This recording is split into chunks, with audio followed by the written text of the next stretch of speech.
পয়গম্বর আরবি সাল্লাল্লাহু আলাইহি ওয়াসাল্লাম আয়েশার চেহারা দিকে তাকায়া বলছে,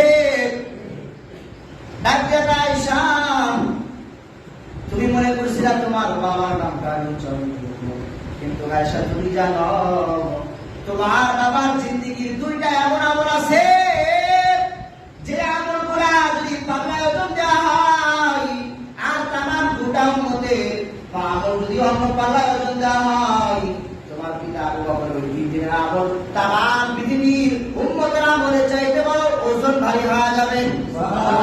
আয়েশা জানো কোন দুই দিনের আমল? আয়েশা ডাক দিয়া কয়, ইয়া রাসূলুল্লাহ, বললে হয়তো বা জানবো। আল্লাহ নবী ডাক দিয়া কয়, আয়েশা, তোমার বাবা সেই হিজরতের রাত, যে রাত্রিতে আমি নবীর সাথে মদিনার পথে রওনা দিয়েছিল, কঠিন এক মুহূর্তের সময় তোমার বাবাকে দেখেছি আমি মুহাম্মদ যখন হাতে হেঁটে যাই, তোমার বাবা আমার পেছন থেকে একবার সামনে যায়, একবার পেছনে যায়, একবার ডানে যায়, একবার বামে এসে দাঁড়ায় যায়। ডাক দিয়ে বলো, আবু বকর, আপনি কেন এরকম পাগলামি শুরু করে দিলেন? আবু বকর ডাক দিয়ে কয়, নবী, আমার মনের ভিতরে ভয় না যেন পেছন দিকে শত্রুরা এসে যার কারণে আমি পেছনে এসে দাঁড়ায় যাই, আবার যখন সামনে দাঁড়ায় যাই আমার কাছে মনে হয় না যেন ডান দিক দিয়া আবু জাহেলের বাহিনীগুলো আক্রমণ শুরু করে যায়। আমি আমার ডান কিনারায় দাঁড়ায় যাই, অন্যদিকে আবার আমার কাছে মনে হয় না যেন বাম কিনারাতে শত্রু আসতেছে, আবার বাম কিনারায় যাই। আয়েশা, ওই হিজরতের রাত এত কঠিন একটা রাত, তোমার বাবা সাপের কামড় খাইছে, বিষের জর্জরিত হয়ে গেছে, তারপর আমি নবীরে ভুলে নাই, আল্লাহ পাক রব্বুল আলামিন ভুলে নাই। ওই দিন আল্লাহ পাক ডাক দিয়া বলেছে, নবী, আজকে থেকে আবু বকরের সফর আপনার সাথে চলা হলো শুরু। এই আবু বকরের সফর শেষ হবে আপনার সাথে জান্নাতের ময়দানে। জমিনে আবু বকরের পথ চলা শেষ হবে না, জান্নাত পর্যন্ত যা থাকবে।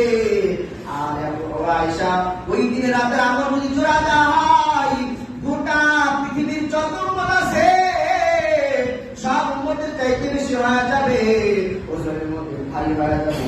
আর একটা দিনের আমল, তাবুকের যুদ্ধের সময় আমি যখন নবী ডাক দিয়া বললাম, সাহাবীরা গো, যাও যাও, যুদ্ধের ময়দানে যাওয়া লাগবে, যার বাড়িতে কি আছে সবগুলো নিয়ে এসে হাজির হতে হবে। তোমার বাবাও চলে গেছে, ওমর চলে গেছে, আবু বকর সহ আলী, উসমান সবাই চলে গেছে। উসমানের চাইতে ধনী আর কেউ নাই, কেউ নাই। উসমান সব চাইতে বেশি জিনিস আইনা হাজির করলো, ওমরও বেশি বেশি জিনিস আইনা হাজির করলো, আলীও বেশি বেশি জিনিস আইনা হাজির করলো।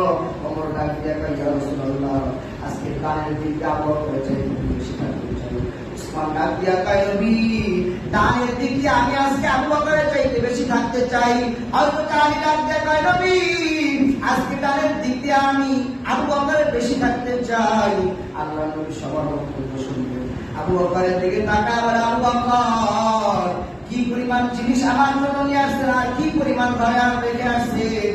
আবু বকর চোখের পানি ছেড়ে ডাক দিয়া কয়, নবী, বিশ্বাস করে আল্লাহর কসম খেয়ে বলতেছি, আমার ঘরের ভিতরে একমাত্র আল্লাহ এবং নবী ছাড়া কেউ নাই, কেউ নাই। ঝাড়ু দিয়া দিয়া সব আপনার সামনে হাজির করে দিলাম। ওমর ডাক দিয়া কয়, আবু বকর, আজকেও বুঝি তোমার সাথে আমি পারলাম না। আবু বকরের কথায় হযরত আলী ডাক দিয়া কয়, আমিও পারলাম না। উসমান কয়, আমিও পারলাম না। সাহাবীরা সবাই বলে, আজকে কেউ বলে আমরা পারলাম না। আবু বকর চোখের পানি ছেড়ে ডাক দিয়া কয়, নবী, আসার সময় আমার বিবি ডাক দিয়া কয়,